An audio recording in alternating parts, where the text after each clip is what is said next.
On a souvent tendance à l'oublier, Frantz Fanon n'a vécu que 36 ans. Il est mort très jeune, trop jeune. Cela ne l'a pourtant pas empêché de s'investir pleinement dans les choix qu'il s'était fixés.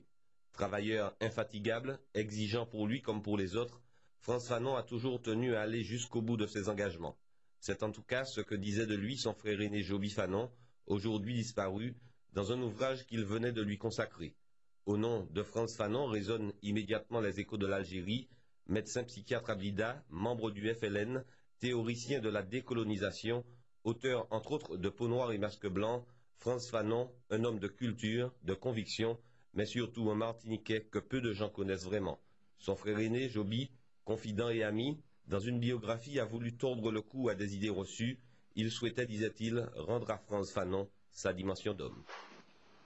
Je me suis attelé à cette tâche en m'aidant, bien entendu, de la correspondance de Frantz, parce que il ne vous échappera pas que Frantz Fanon a été présenté comme une espèce de comète qui a débarqué en Algérie en 1954 et qui est mort en 1960 sans qu'on connaisse ses aboutissants, sa formation, et c'est ce que j'ai voulu faire, c'est remettre Frantz dans sa vie quotidienne.